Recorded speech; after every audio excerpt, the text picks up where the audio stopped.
il y avait des femmes et des enfants tous habillés comme ça, des vieillards, de côté de la route. Et la voiture s'arrêtait et il y avait les petits militaires qui étaient avec. Et les petits militaires les ont demandé qu'est-ce que nous fait avec esas que sont là. Il dit, mais vous sont venus ici pour travailler, faites votre travail. Bumbafo, lui parlait en Swahili. Atakuya hapa kwa tafanya kazi. Atafanya kazi sasa hivi. Nyangaragata, mafi.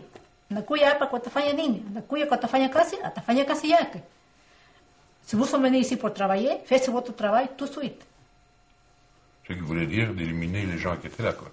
Et ça s'est passé. Ah oui. Ils ont continué, ils ont ça s'est passé après, vous devez savoir. Tout de suite. Juste à côté de la route. Pas avec un fusil, avec comme la ça, machette. comme ça. Là. Avec la machette. Et ce qu'ils nous ont dit... Avec la machette. Avec la machette, on ils nous ont dit... Moi, ils me l'ont dit plusieurs fois, etc. Puis on était ensemble.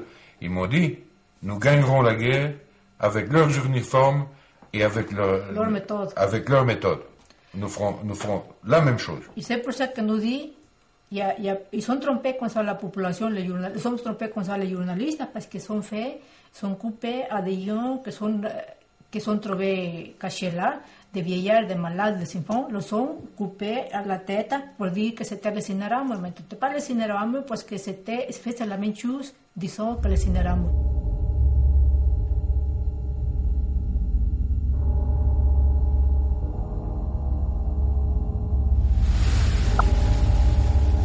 Lijken in de Akagera-rivier, de grens tussen Rwanda en Tanzania, beelden van begin mei.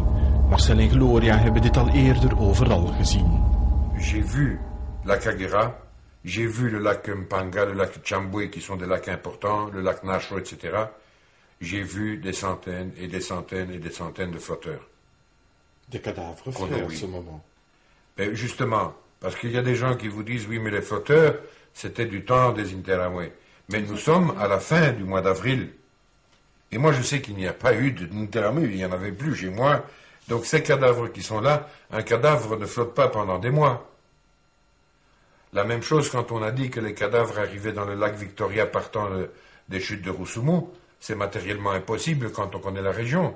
Ce qu'on oublie de dire, c'est qu'il y avait des exécutions au nord du parc de la Kagera qui n'ont pas été vues, qui n'ont pas été rapportées par les médias. Mais moi, le nombre de cadavres que j'ai vus, dans tous les lacs, dans toutes les rivières, dans tout point d'eau, il y avait des flotteurs. Et c'était des gens qui ont été tués vers la fin du mois d'avril. Ah oui, puisqu'on voyage maintenant, nous sommes le 27. Donc ce sera le 27, le 28, le 29, le 30, etc. Donc c'est après.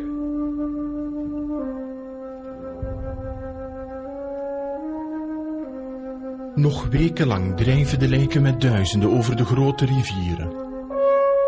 Tot in het Victoriameer, honderden kilometers noordelijker. Dit zijn beelden van nog eens een maand later, einde mei. Voor Marcel en Gloria gaat de gedwongen tocht verder over de heuvels.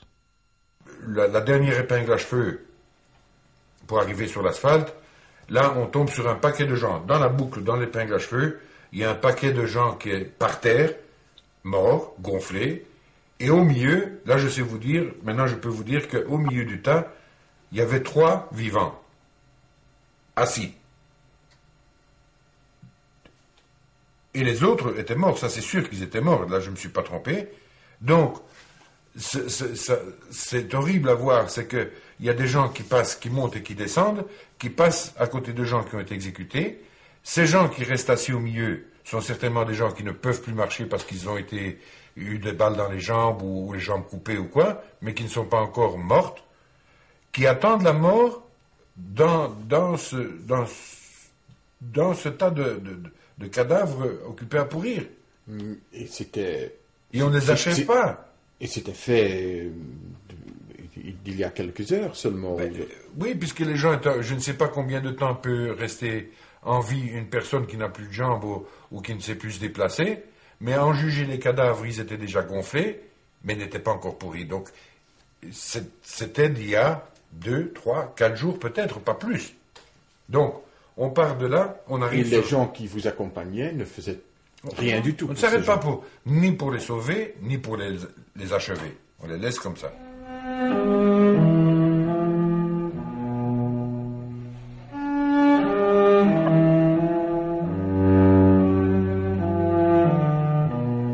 Alors on arrive sur l'asphalte, alors là,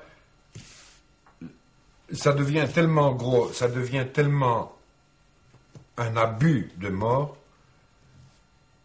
que je me fais la réflexion. Après autant d'années de chauffeur, j'ai conduit dans la neige, dans le verglas, dans la boue, dans le sable, sur toutes les routes au Zaïre, etc. Dieu sait si des routes difficiles j'en ai faites, mais jamais de ma vie, je croyais que j'allais rouler dans du sang. On a commencé à rouler dans le sang, parmi les cadavres qui jonchaient la route, depuis Kabarondo jusqu'à Kibungo. Ça fait à peu près 30 kilomètres. Et les cadavres étaient encore à côté. Sur la route, sur la route. Et c'était un cadavre frais. Ah oui, puisqu'il y avait du sang. Donc j'ai roulé dans le sang.